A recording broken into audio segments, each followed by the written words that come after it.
गोपी की तरह प्रेम लक्षणा भक्ति कैसे प्राप्त करें? कृपा करके मार्गदर्शन दीजिए।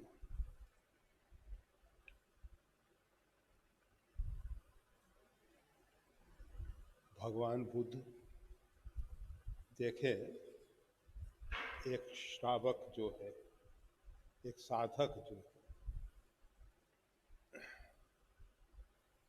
एक ईंट को घिस रहा है। पत्थर पे बैठा बैठा घिस रहा है।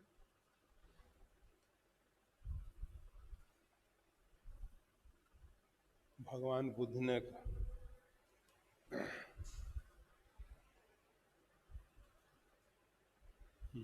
थोड़ा सा विस्मित हुआ। फिर एक श्रावक जो है ध्यान में बैठा हुआ, और जब भगवान बुद्ध आए तो उसने निवेदन किया कि मैं कोशिश करता हूँ कि आप जैसा सहज भाव बोध प्राप्ति के बाद मेरे को हो।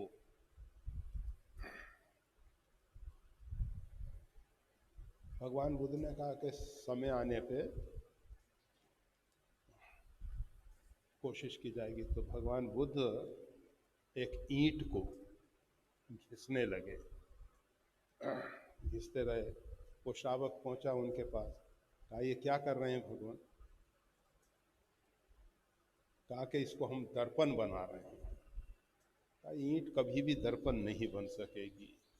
अगर कोई मेटल हो उसको विधिवत घिसा जाए तो वो संभव है, ईंट नहीं बन सकती। कहा देखो, हर एक व्यक्ति बुद्ध बन जाएगा, संभव नहीं है। गोपिका जैसा बनना लक्ष्य हो, अच्छी बात है, अच्छी बात है। गोपिकाओं जैसी भक्ति हम में आए, बहुत अच्छी बात है। परंतु हमेशा ख्याल रखना चाहिए, पूर्व का जो प्रारब्ध है वो भी अपना एक स्थान रखता है। नारद जी जो हैं दासी पुत्र थे। वो दासी जहाँ सेवा करती थी वहाँ बहुत से साधु संत आते थे।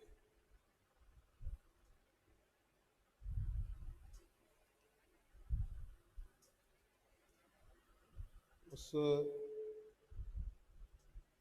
माता के साथ बालक नारद, वो भी उन साधु संतों की सेवा करते थे। एक बार एक साधुओं का समूह, जिसको आजकल की भाषा में, मतलब भारत में जब मुसलमान आए उसके बाद भारत की जो हिंदी है, अभी जो वर्तमान हिंदी है, उसमें बहुत शब्द उर्दू के प्रवेश कर गए। गुजराती है, इसमें भी बहुत से शब्द उर्दू के प्रवेश कर गए। मतलब उनका लंबे समय तक शासन रहा तो बहुत से शब्द जो हैं ऐसे जुड़ गए। जमात, पहले भी साधुओं के समूह एकत्रित होके ईश्वर आराधना भजन साधन करते थे। आप सबने सुना होगा 88,000 ऋषि एक साथ सूत जी के द्वारा भागवत कथा सुन रहे हैं। तो सामूहिक रूप में भक्ति होती थी, सामूहिक रूप में संत विचरण भी करते थे। तो एक संतों का समूह आया और चातुर्मास एक स्थान पे किया। नारद जी जो हैं नित्य प्रति उन सब संतों के पास जाते थे और संतों के साथ भगवान का प्रसाद पाते थे और संतों का प्रसाद पाते थे। कुछ समय में उनकी बुद्धि में ऐसा परिवर्तन हुआ कि जब संत चलने लगे तो उन्होंने, नारद जी ने कहा कि हम भी आपके साथ चलेंगे। संतों ने कहा, देखो अभी तुम्हारी माँ है और माँ की सेवा करना प्रथम कर्तव्य है, क्योंकि इस समय तुम्हारी माँ के पास सेवा में कोई दूसरा पात्र नहीं है, दूसरा व्यक्ति नहीं है, ना तो तुम्हारा कोई दूसरा भाई है, ना बहन है, ना तुम्हारे पिता हैं। तो ऐसी स्थिति में तुम्हारा दायित्व हो जाता है, तुम्हारा कर्तव्य हो जाता है कि माता की सेवा करो, और माता जी का शरीर का प्रारब्ध पूरा हो उसके बाद तुम फिर हमारे पास आना। नारद जी ने बात मान ली। अब दिन प्रतिदिन बस भगवान से प्रार्थना करें कि कब माता का प्रारब्ध पूरा हो और हम संतों के पास पहुँचे। समय आने पे माता जी का प्रारब्ध पूरा हुआ।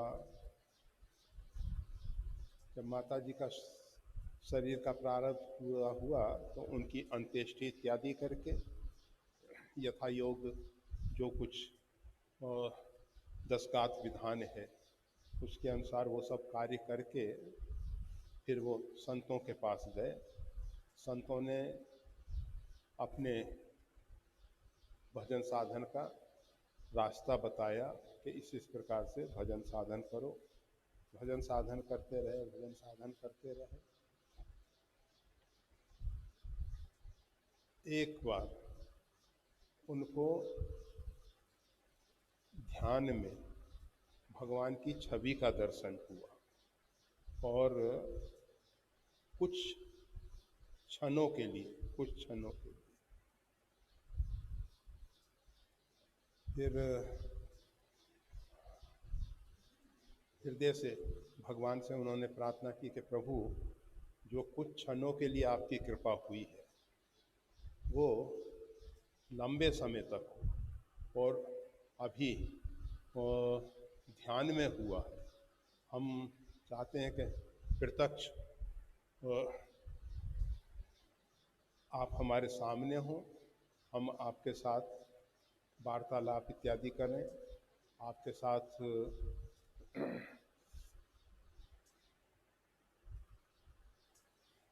आपके प्रेम के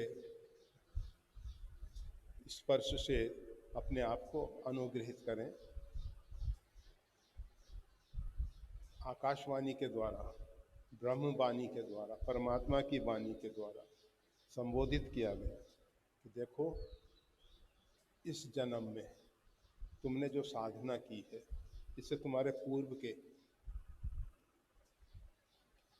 जितने भी दुष्कृत हैं उनका प्रायश्चित हुआ है, और अभी आगे के लिए तुमको दूसरा जन्म लेना पड़ेगा। वाल्मीकि नारद घट जोनी, निज निज मुखन कही निज होनी। रामचरितमानस में आता है कि वाल्मीकि जी ने, नारद जी ने अपने अपने पूर्व जन्म की कथाएं सुनाई हैं। उसमें ये नारद जी ने अपनी कथा, आत्मकथा कही है। फिर वो आगे चल के वो देव ऋषि नारद हुए, ब्रह्मा जी के मानसिक पुत्र हुए। तो कहने का मतलब ये है,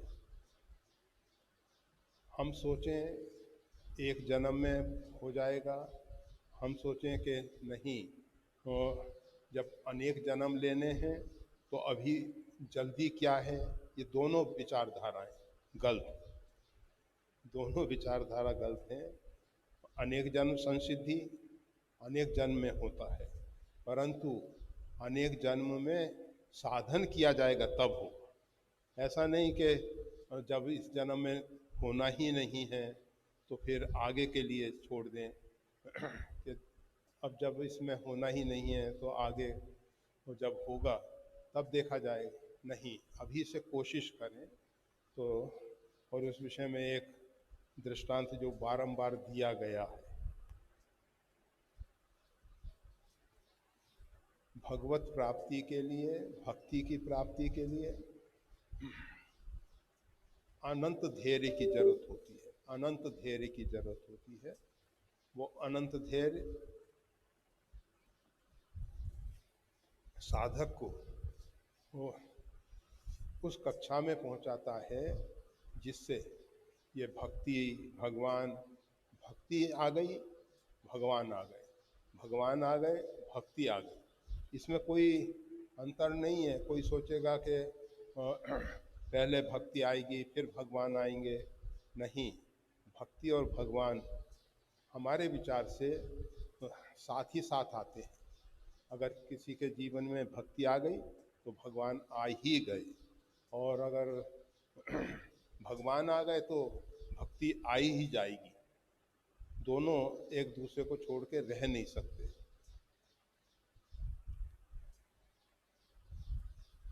तो वो साधकों की बात बताई जा रही है, पहले भी बताई गई है, बारंबार कहते हैं। दो साधक भिन्न भिन्न स्थान पे साधन कर रहे थे। एक बार नारद जी निकले, उन्होंने देखा कि एक साधक बैठा हुआ पीपल के वृक्ष के नीचे साधना कर रहा है।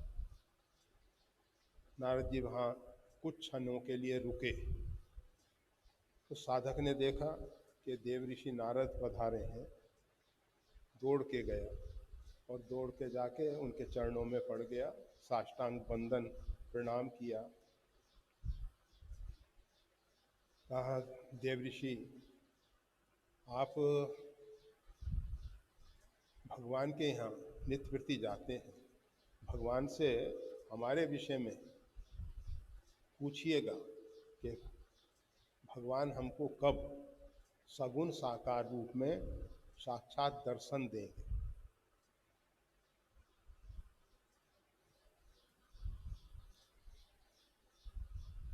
नारद जी ने कहा ठीक है। नारद जी आगे बढ़े।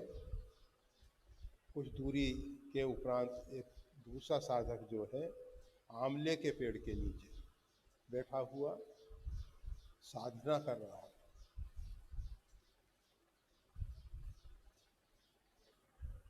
उस साधक ने देखा कि नारद पधारे हैं, उसने भी उठ के उनके चरणों में प्रणिपात प्रणाम किया और वही प्रश्न उसने भी किया कि भगवान का सगुण साकार रूप में हमको कब साक्षात्कार होगा। नारद जी ने कहा, भाई देखो, भगवान सर्वतंत्र स्वतंत्र हैं, किसको कब कैसे दर्शन देते हैं इसके विषय में तो भगवान ही जाने, इसके विषय में हम कुछ नहीं कह सकते। कहा ठीक है, आप भगवान से पूछ लीजिए कि भगवान हम पे कब कृपा करेंगे। नारद जी ने कहा ठीक है, पूछ के बताएंगे। कुछ दिन उपरांत जब नारद पुनः उस मार्ग से निकल रहे थे तो पहला साधक दौड़ता हुआ आया, नारद जी से निवेदन किया कि मेरे प्रश्न के विषय में भगवान ने क्या कहा। तो भगवान ने कहा कि तुमको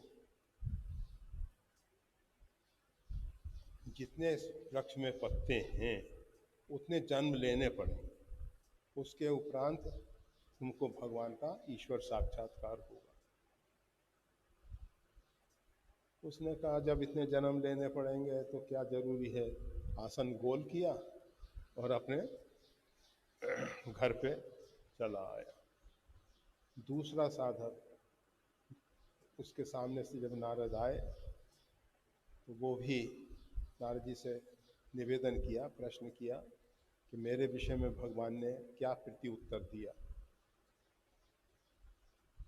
कि भगवान ने कहा है कि इस वृक्ष में जितने पत्ते हैं, आंवले के पत्ते बहुत छोटे होते हैं, बारीक बारीक होते हैं, पीपल का पत्ता बड़ा होता है, इतने जन्म लेने पड़ेंगे तब ईश्वर साक्षात्कार हो।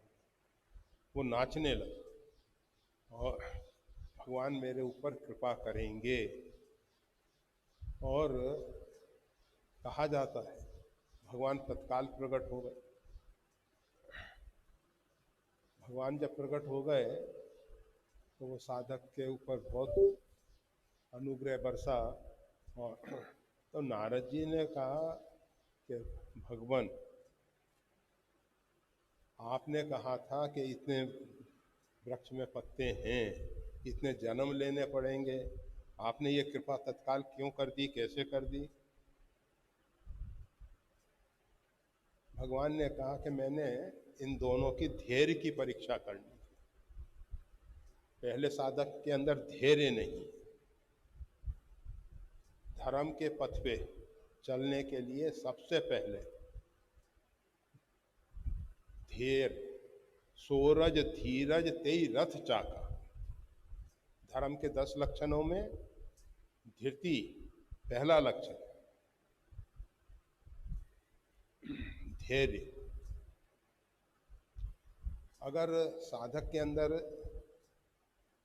धैर्य है तो भगवान की कृपा होती है। परंतु हर एक साधक को ये नहीं सोचना चाहिए, और ये बहुत महत्वपूर्ण सूत्र है रामचरितमानस में धर्म रूपी रथ का जो वर्णन किया गया है,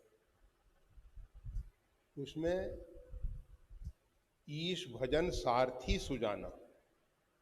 भगवान का भजन जो है धर्म रूपी रथ का सारथी है। परंतु रथ केवल सारथी नहीं चला सकता, अगर रथ के पहिए हटा दिए जाए और कोई सोचे कि सारथी इस रथ को आगे ले जाए, संभव नहीं है, कभी संभव नहीं। रथ जब आगे बढ़ेगा जब पहिए पहले सही व्यवस्थित हो। अगर हमारे जीवन में धैर्य नहीं है तो भगवान का भजन भी जो परिणाम आना चाहिए वो नहीं दे पाएगा। ये सब गोपिकाओं के जो भक्ति रूपी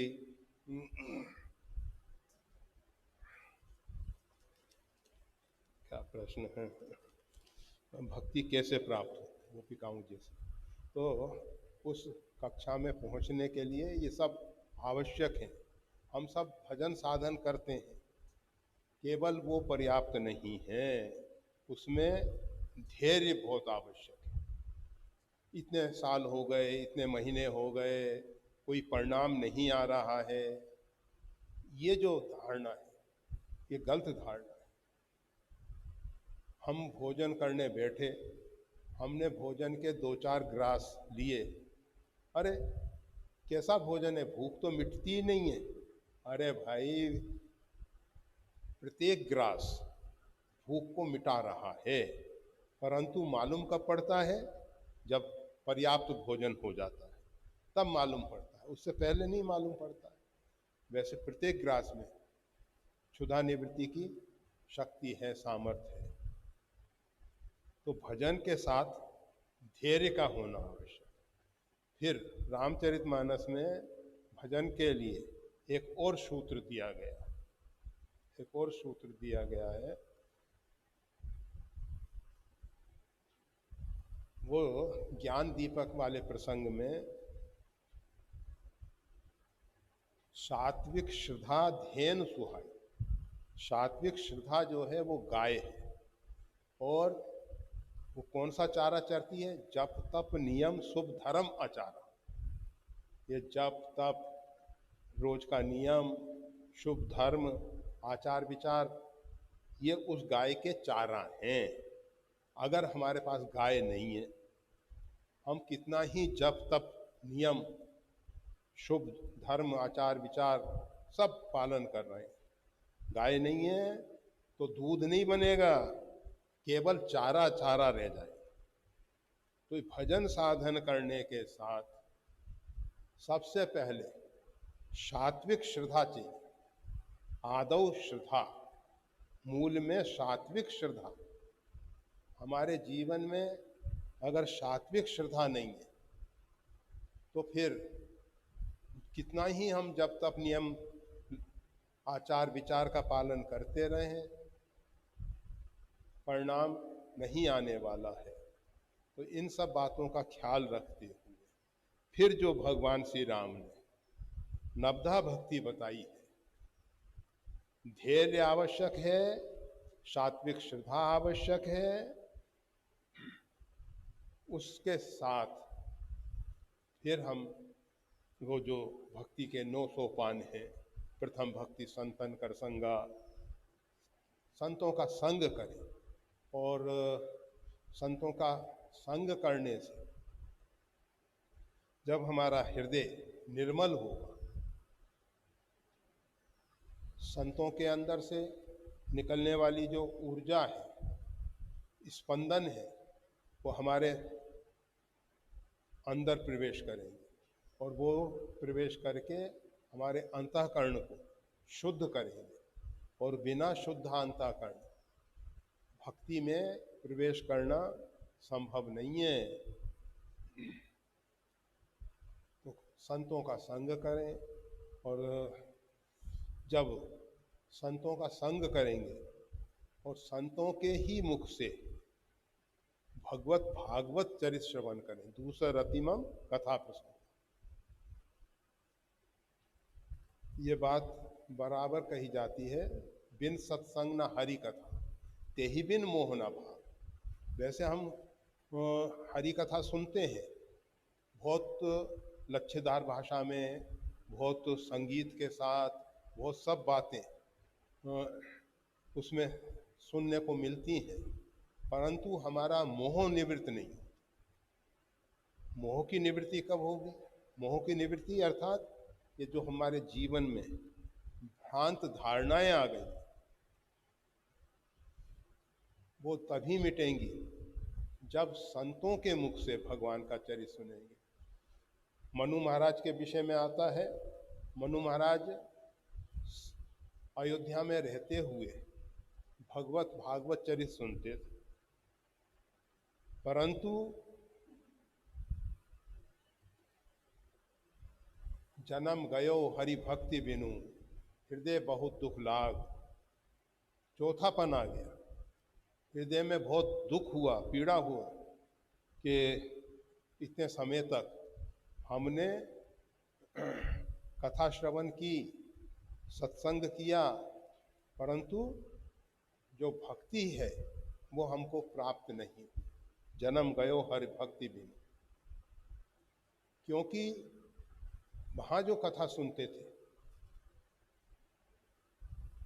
वहाँ रहने का जो स्थान था राजमहल, फिर चिंतन, प्रजा के विषय में सोचना है, ये सोचना है, वो सोचना है, अनेक बातें, उनका चिंतन चलता रहता था। तो भक्ति जब तक नहीं होती है, जब तक हृदय से विषयों के प्रति वैराग्य न हो, हृदय से,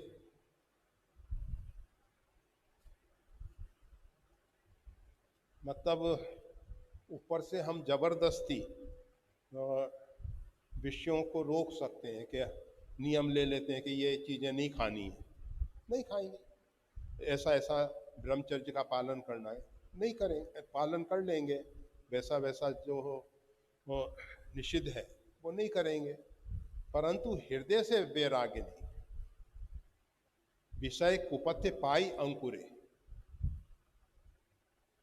जो बीज हैं हमारे अंदर वो पड़े हुए हैं।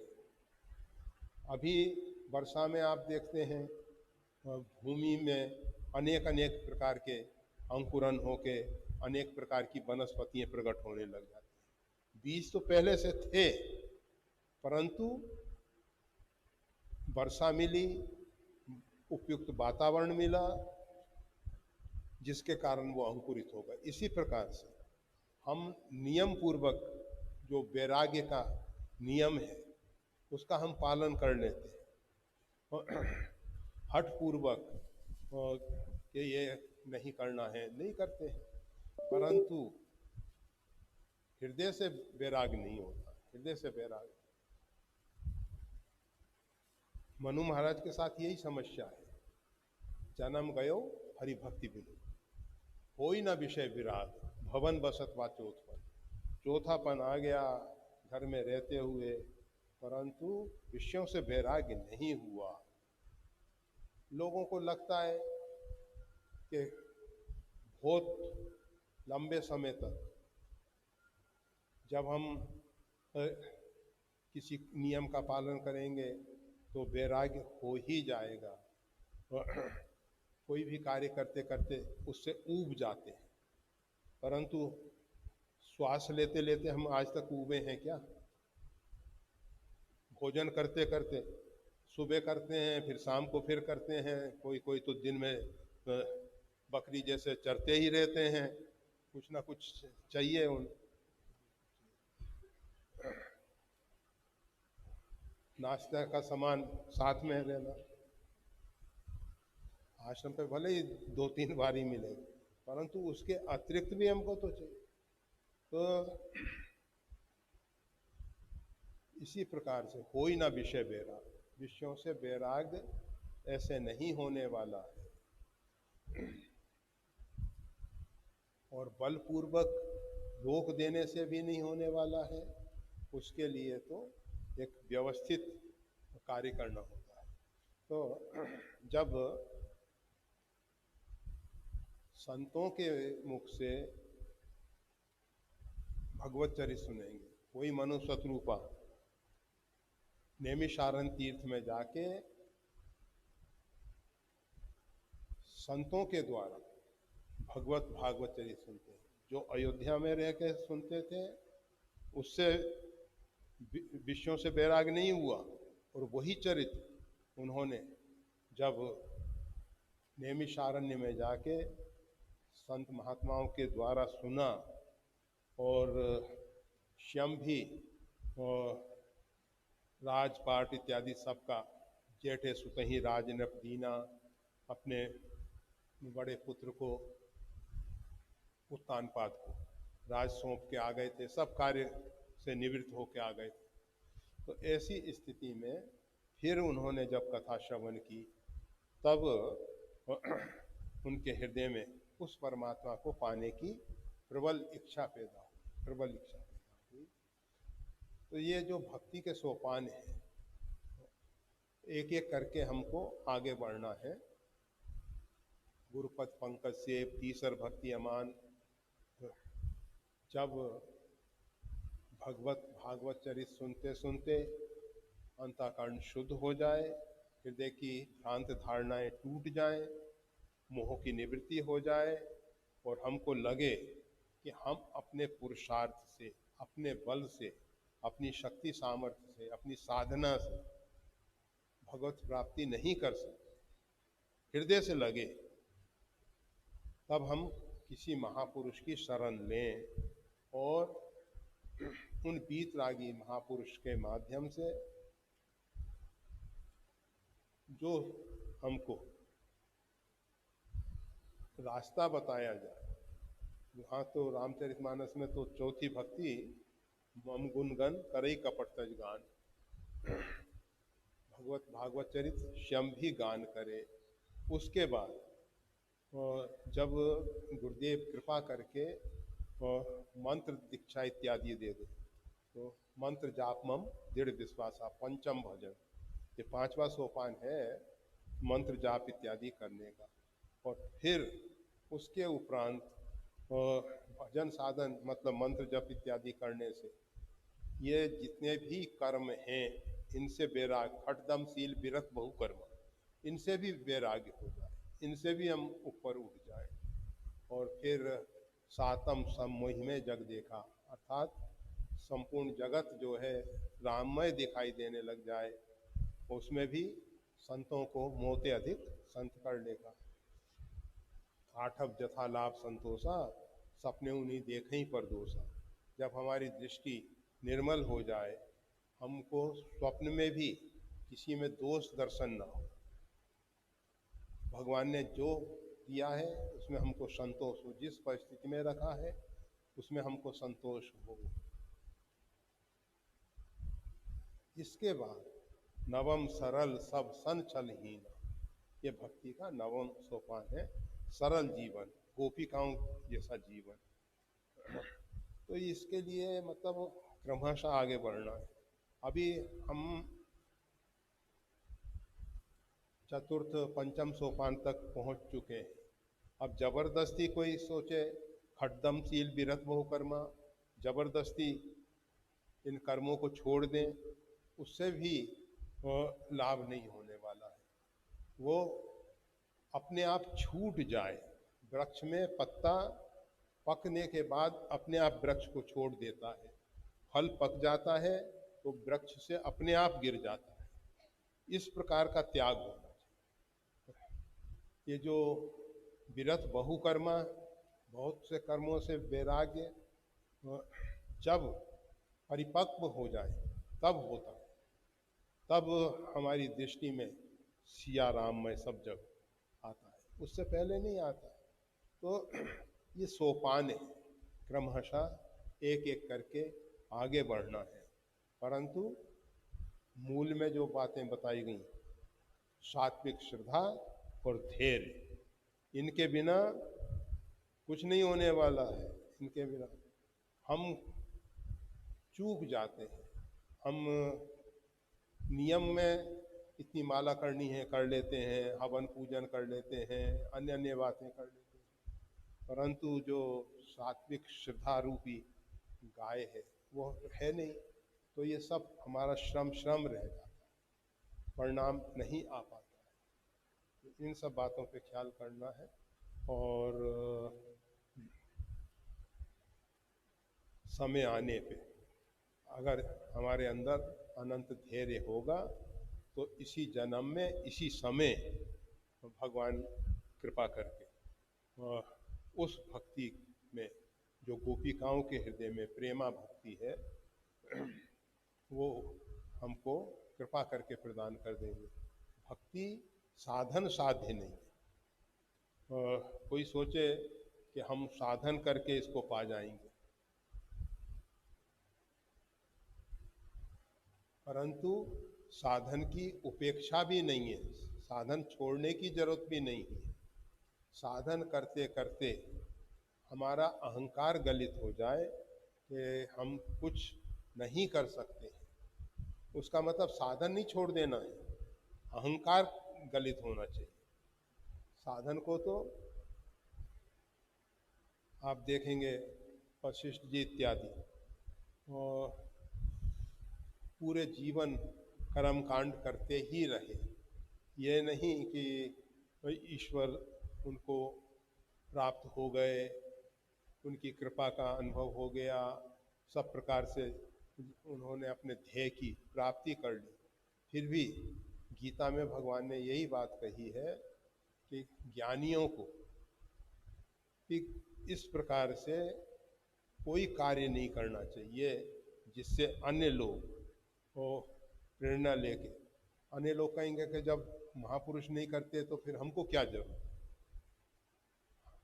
अन्य लोगों के मन में विचार आना चाहिए कि जब अमुक महापुरुष इतनी अवस्था तक इस कक्षा में पहुंचने के बाद भी अपना नित्य नियम नहीं छोड़ते, तो हमको नित्य नियम के प्रति बिल्कुल दृढ़ निश्चय करना चाहिए। और जो इस प्रकार से साधन भजन करते रहते हैं, दृढ़ता पूर्वक करते रहते हैं, धैर्य रख के करते रहते हैं, सात्विक श्रद्धा पूर्वक करते रहते हैं, वो आगे बढ़ेंगे और भगवान कृपा करेंगे। ये जो भक्ति है गोपिकाओं के अंदर वो प्राप्त होने के लिए संभव है। ऐसा हम नहीं कहते कि ऐसा हो ही जाएगा। क्यों? क्योंकि भक्ति भगवान की कृपा से ही प्राप्त होने वाली है। और भगवान कब कैसे कृपा कर देंगे उसके लिए कहा नहीं जा सकता। किस पे कैसे कृपा कर देते हैं वो कहना बड़ा कठिन होता है। भगवान श्री राम माता शबरी के आश्रम में जाते हैं, शबरी से पूछते हैं कि सीता कई सुध कहे भामनी, सीता जी के विषय में आप बताएं। इतने बड़े बड़े ऋषि, महर्षि, संत, महापुरुष, बहुत बहुत तपस्या करने वाले, बहुत साधन भजन करने वाले, नाना प्रकार से हठ योग की क्रिया करने वाले, उनके पास भगवान ने ये प्रश्न नहीं किया। अर्थात माता सबरी उस कक्षा में पहुंच चुकी है, उस कक्षा में जहाँ ये अन्य जो ऋषि हैं, अन्य जो साधु संत हैं, उनके साथ सबसे बड़ी समस्या क्या है? अहंकार। मैं इतना साधन भजन कर लिया, मैं 12-12 घंटे, 18-18 घंटे, इतने इतने घंटे भजन साधन करता हूँ। ये जो अहंकार है, ये माता सबरी से उनको नीचे की कक्षा में रख रहा है, नीचे की कक्षा में। और हम सबको सदग्रंथों का स्वाध्याय बराबर करते रहना चाहिए।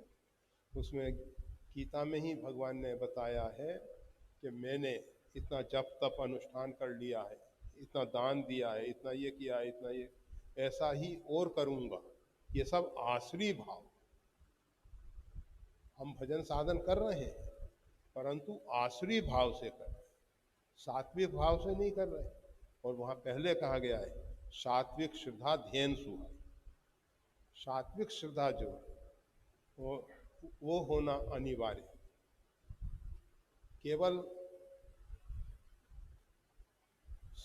स्वाध्याय, सत्संग, जप, ध्यान, पूजा पाठ जो भी कर रहे हैं, इन सब के मूल में सात्विक श्रद्धा हो और अपने अंदर का जो ये मिथ्या अभिमान है, अहंकार है, ये गलित हो। गोपिकाओं को कभी ऐसा नहीं लगता कि हम बहुत श्रेष्ठ हैं, हम बहुत ऊंची कक्षा में पहुंच गए।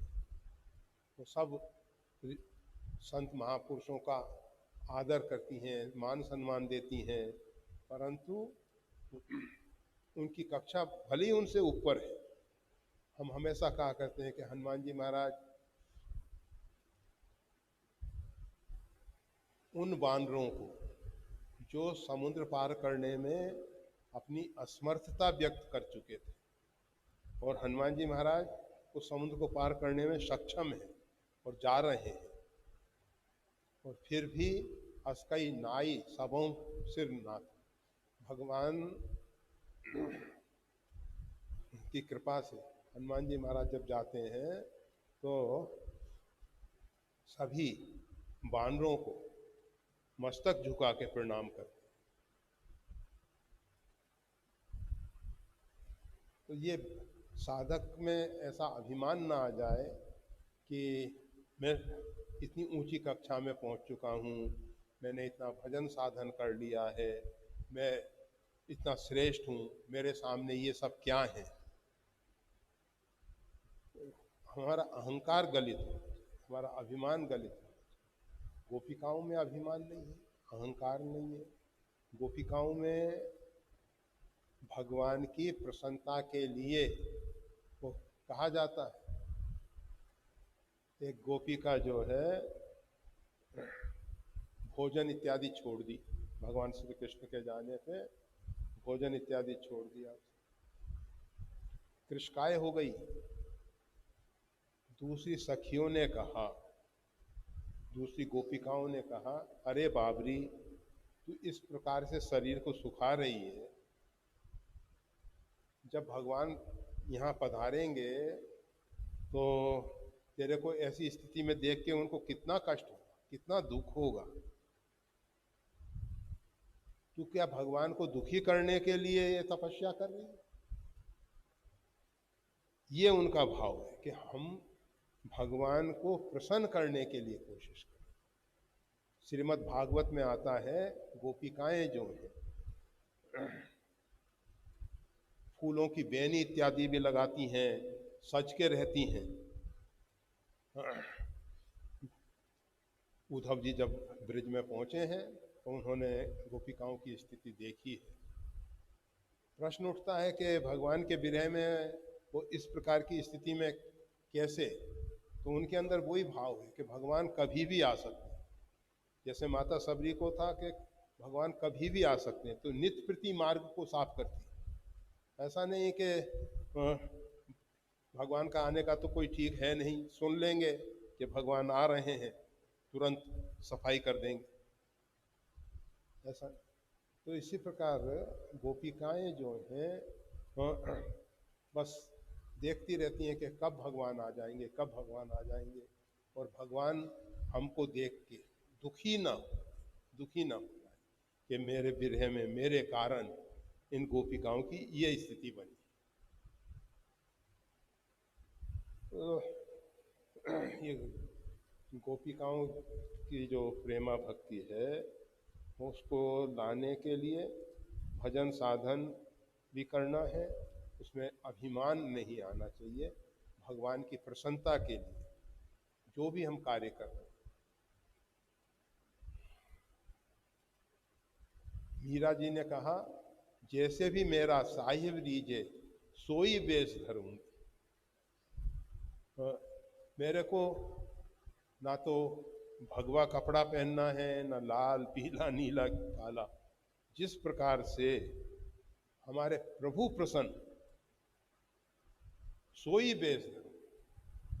भगवान की प्रसन्नता के लिए वेश है ये वेश। भगवान ये नहीं कि हम ऐसा कपड़ा पहनेंगे, ऐसा करेंगे तो भगवान प्रसन्न होंगे। नहीं, भगवान जिससे प्रसन्न होते हैं वैसा हम करें। तो ये गोपिकाओं के अंदर जो भक्ति है, जो भगवान श्री राम ने नवधा भक्ति बताई है वो तो है ही, उसके साथ साथ जो अन्य बातें हैं भक्ति के, जो बहुत महत्वपूर्ण सूत्र हैं, और ये सब सूत्र जो हैं नारद भक्ति सूत्र में प्राप्त हो जाते हैं। और नारद भक्ति सूत्र को रोज पढ़ो और उस पर फिर मनन करो, विचार करो और उनको अपने जीवन में स्थान दो। जय श्री राम।